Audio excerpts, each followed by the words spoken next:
Hello everyone, welcome to always rise. So आज इस video में हम लोग डिस्कस करने वाले हैं इग्नू पीएचडी का 2021 का सॉल्व पेपर रिसर्च मेथोडोलॉजी का। ठीक है, यानी सेक्शन 1 जो है जिसमें हम लोगों का पॉलिटिकल साइंस है 50 क्वेश्चंस, वो हम लोगों ने ऑलरेडी डिस्कस कर लिए। ठीक है, sorry for the late upload because ये वीडियो पहले रिकॉर्ड नहीं हो पाई थी, दोबारा रिकॉर्ड करना पड़ रहा है। सो इसमें जो है हम लोग उस चीज को ध्यान में रखते हुए 25 questions in one video and in the next video we will do 25 question. ठीक है, तो ये आपका 2 पार्ट में होगा सो दैट कि आपको चीजें याद रहे। ओके, सो लेट्स स्टार्ट, देर नहीं करते हैं। उससे पहले आप लोगों के लिए एक अनाउंसमेंट है कि 5 मंथ्स का क्रिस्टल क्लियर बैच जो है लाइफ साइंसेस के लिए शुरू हो चुका है फ्रॉम 27 ऑफ जनवरी। तो जो डिस्क्रिप्शन बॉक्स में आपको लिंक मिलेगा वहां पे जाकर आप एनरोल हो सकते हो। इसके अलावा साकरीन मैम की ज्योग्राफी की जो है MCPYQ सीरीज चलती है ऑन अन अकेडमी रात को 9 बजे। तो मेक श्योर जो है जो बच्चे भी ज्योग्राफी की तैयारी कर रहे हैं वो जो है इनकी वीडियो में एनरोल हो जाए। और this is completely free of cost, यानी ये क्लासेस कंप्लीटली फ्री होंगी। तो अगर आप नए स्टूडेंट हैं तो आपको इनकी क्लासेस को अनलॉक करने के लिए कोड यूज करना है साकरीन NTA। ओके, एंड अगर आप प्लस या आइकॉनिक का सब्सक्रिप्शन लेते हैं तब भी आपको यही कोड यूज करना है, तो इससे आपको 10% का डिस्काउंट भी मिलेगा। ओके, तो चलिए शुरू करते हैं।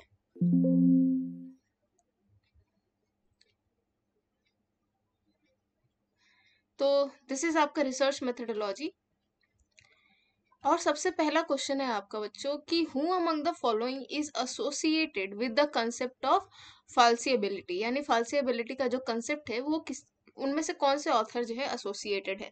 तो ये सेम क्वेश्चन आपका NTA UGC नेट का है, हम लोगों ने इसको अपने सीरीज में भी करवाया है। तो इसका करेक्ट आंसर हो जाएगा कार्ल पॉपर।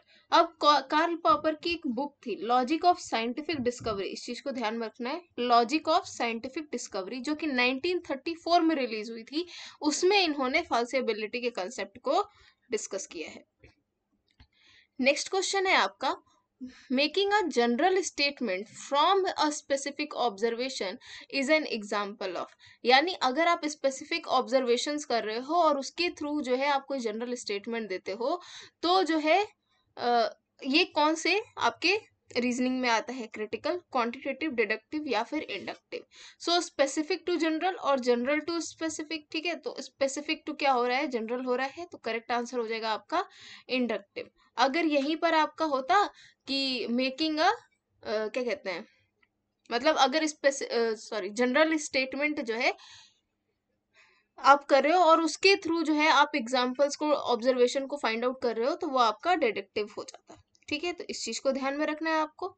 नेक्स्ट क्वेश्चन है कि who wrote the book the structure of scientific revolution. Structure of scientific revolution book किसने लिखी है, Karl Popper, Michael Polanyi, David Hild या फिर थॉमस कुन। तो इसका करेक्ट आंसर हो जाएगा थॉमस कुन। आपको ये चीज भी याद रखनी है कि इनकी जो बुक है वो 4 एडिशन में रिलीज हुई थी। जो फर्स्ट एडिशन थी वो आपकी 1962 में रिलीज हुई थी। ठीक है, नेक्स्ट क्वेश्चन है which of the following steps comes first in social Science research, यानी सोशल साइंस रिसर्च में आपके कुछ स्टेप्स होते हैं, उनमें से कौन सा जो है सबसे पहले आता है, survey of literature, field surveys, identifying technique या फिर आइडेंटिफाइंग अ प्रॉब्लम। तो इसका करेक्ट आंसर हो जाएगा सबसे पहले आप क्या करते हो, प्रॉब्लम को आइडेंटिफाई करते हो, उसके बाद से आप जो है बाकी सारी चीजें करते हो। तो this will become the first step. Next question है आपका which one of the following is not a type of quantitative method in research. कौन सा जो है क्वांटिटेटिव मेथड नहीं है, survey, questionnaire, participatory research, opinion post. तो व्हाट इज क्वांटिटेटिव, कोई भी आप वैल्यू डिराइव करते हो फ्रॉम द नंबर्स। ठीक है, तो दैट इज आपका क्वांटिटेटिव मेथड। तो आप सर्वे, क्वेश्चनायर, ओपिनियन पोल से क्या कर रहे हो, एक तरीके से क्वांटिटेटिव मतलब एक तरीके से नंबर ऑफ वैल्यूज डिफाइन करो थ्रू नंबर्स। ठीक है, सर्वे जो है आपका क्वांटिटेटिव एंड क्वालिटेटिव है, तो इसलिए जो है ये भी हो जाएगा, लेकिन ये यहाँ पे करेक्ट आंसर हो जाएगा participatory research. Okay, next question है which one of the following is not a part of research design. कौन सा जो है रिसर्च डिजाइन का पार्ट नहीं है, literature review, hypothesis, analysis of data या फिर रिसर्च क्वेश्चन। तो इसका करेक्ट आंसर हो जाएगा बच्चों लिटरेचर रिव्यू। लिटरेचर रिव्यू जो है आपका रिसर्च डिजाइन का पार्ट नहीं होता है, हालांकि ये किया जाता है एंड ये आप इंक्लूड कर सकते हो, but it is not a part of research design. Next question, ethnography is used as a research method to study. जो एथनोग्राफी मतलब किसी चीज की एथनिसिटी को पढ़ना, ठीक है। तो ये किस चीज को पढ़ने के लिए रिसर्च मेथड यूज होता है?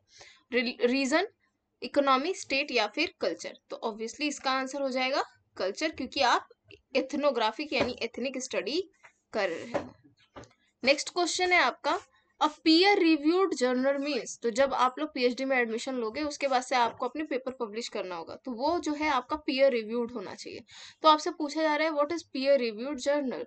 अ जर्नल अफिलिएटेड टू ये university, a government sponsored journal, a journal in which articles are reviewed by expert before publicity, a journal run by the government in partnership with private sector। तो इसका correct answer हो जाएगा a journal in which articles are reviewed by the experts before publicity। यानी आप क्या करते हो, पहले आप खुद एक एक्सपर्ट हो, आपने अपना एक पेपर लिखा, फिर वो जो है जिस जर्नल में जाएगा वो आर्टिकल जो क्या होगा, कुछ एक्सपर्ट्स जो है पहले उसको डिटरमिन करेंगे कहीं इसमें प्लेजरिज्म तो नहीं है, कहीं जो है ये किसी और के आइडियाज तो नहीं है, ये आर्टिकल जो है मतलब किसी चीज को हार्म तो नहीं कर रहा है। तो बिफोर पब्लिसिटी बहुत सारी चीजों को क्या किया जाएगा, आपका एनालाइज किया जाएगा और वो एक्सपर्ट एनालाइज करेंगे। सो दैट इज आपका peer reviewed journal. Next question, APA style of referencing stands for. तो जब आप आर्टिकल लिखोगे तो उसमें जो है generally APA style of referencing use होती है। So what is that? तो that is American psychological association, ठीक है, टाइम्स न्यू रोमन 12, ठीक है।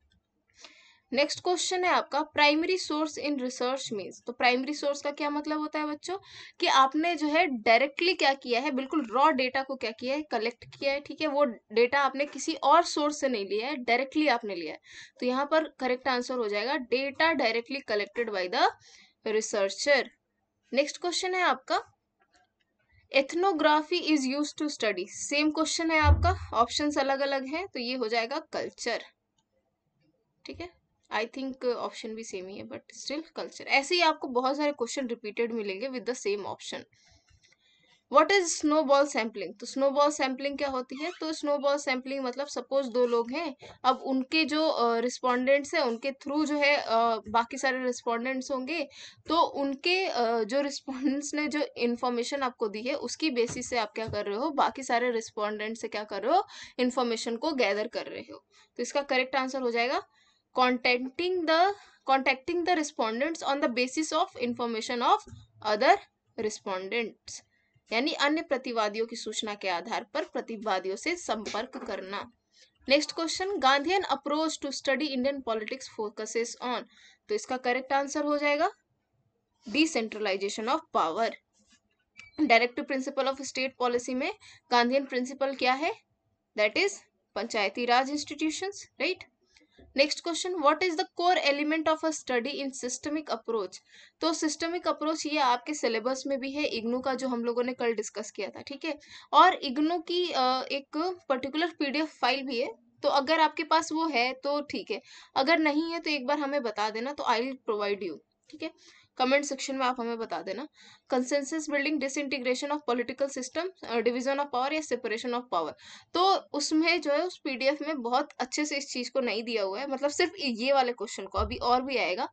तो उसमें आप बताया गया है कि भाई जो डिफरेंट पॉलिटिकल सिस्टम्स है उसको क्या करते हैं, पढ़ने की कोशिश करते हैं, कास्ट को पढ़ते हैं, बाकी सारी चीजों को पढ़ते हैं। तो I will not give the correct answer to this, ठीक है। सो इसका हम लोग देखेंगे, बाकी कंसेंसस बिल्डिंग भी हो सकता है इसका जो मतलब देखने से, but I will not give the correct answer to it. अगर आप में से किसी को पता है तो you can comment. Next question, classical Marxian approach centres on the study of.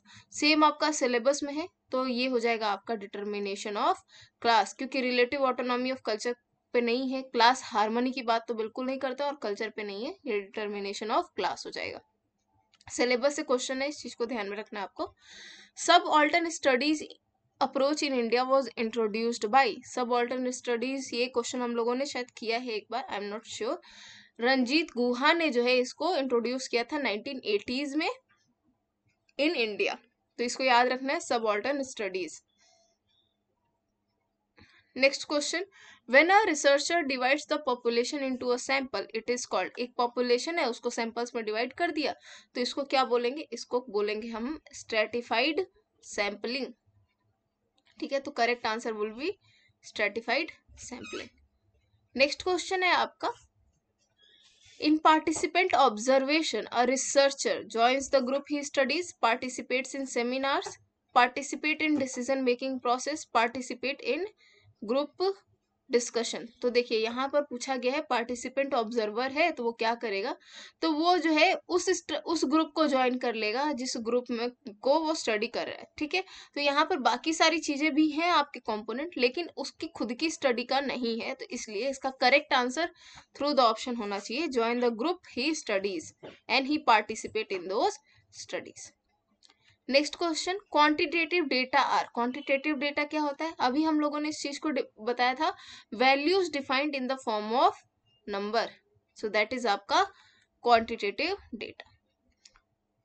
Next question, survey method is used. Survey method जो है किसमें यूज किया जाता है, क्या ये केवल क्वांटिटेटिव होता है, क्या केवल क्वालिटेटिव होता है, या बोथ क्वालिटेटिव एंड क्वांटिटेटिव होता है, या फिर पॉलिटिकल साइंस होता है। तो जब अभी हम लोग डिस्कस कर रहे थे ना कि वो कौन सा क्वांटिटेटिव नहीं है, तो उसमें हमने आपको बताया था कि सर्वे क्वांटिटेटिव और क्वालिटेटिव दोनों है। तो बेस्ड ऑन द स्टडी ये क्वालिटेटिव भी हो सकता है और ये क्वांटिटेटिव भी हो सकता है। Next question, which one of the following is not a form of questionnaire। तो according to Paul there are 4 forms of questionnaire। एक होता है ओपन एंडेड, दूसरा होता है क्लोज एंडेड, थर्ड होता है स्ट्रक्चर, फोर्थ होता है आपका अनस्ट्रक्चर्ड। तो वो पॉल की डेफिनेशन के हिसाब से है, तो हम उसी पर जाएंगे और उसके आधारित ये आपका फॉर्म ऑफ क्वेश्चनर नहीं होता है loose. Next question, which institute funds research projects, Indian Council of Social Science Research. ये जो है आपके सोशल साइंस रिसर्च को क्या करती है, फंड करती है। ये आपका न्यू दिल्ली में है, 1969 में इसकी स्टैब्लिशमेंट हुई थी। इस चीज को ध्यान में रखना है क्योंकि ऐसे क्वेश्चन आपसे एग्जाम में पूछे जा सकते हैं। 1969 में फॉर्म हुआ था, न्यू दिल्ली में ही है, near JNU। Next question, Political ethnographies do not include the study of political parties, judiciary, NGOs, civil society। तो political parties, NGOs, civil society वो कहीं ना कहीं जो है आपके पूरे पॉलिटिक्स को, स्टेट पॉलिटिक्स को अफेक्ट करते हैं, तो इसलिए तीनों होंगे। जुडिशरी एक अलग ही ऑर्गन है, तो जुडिशरी नहीं होना चाहिए अकॉर्डिंग टू मी।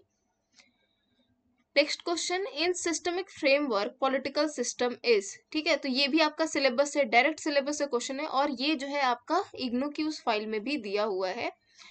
तो रेजिलियंट, ब्रेकेबल, चेंजिंग या फिर होमोजेनस। तो इसमें क्या बताने की कोशिश करते हैं कि जो सब सिस्टम्स हैं आपके पॉलिटिकल सिस्टम के, वो चेंज होते रहते हैं, वो ब्रेक होते रहते हैं, लेकिन जो खुद एक अपना political system as a whole होता है वो बहुत रिजिड होता है, बहुत रेजिलियंट होता है। तो इसका करेक्ट आंसर हो जाएगा रेजिलियंट। नेक्स्ट क्वेश्चन है आपका, political ecology studies relationship of environment with, यानी पॉलिटिकल इकोलॉजी है वो एनवायरमेंट के साथ किसकी रिलेशनशिप को स्टडी करता है। तो इसका करेक्ट आंसर हो जाएगा पॉलिटिक्स, इकोनॉमी एंड सोसाइटी, तीनों ही हो जाएंगे इसका करेक्ट आंसर।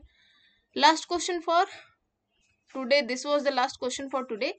और अभी जो है इसके बाद ही I will upload the next part also, तो मेक श्योर जो है आप उसको भी देख लो, इससे आपका जो है रिविजन हो जाएगा। ठीक है, so that was all from my side. I hope you like this video. अगर आपको सच में पसंद आई ये वीडियो तो आपको क्या करना है, शेयर करना है, लाइक करना है और कमेंट करना है, इससे हमारा भी मोटिवेशन बढ़ेगा। Thank you, take care, all the best.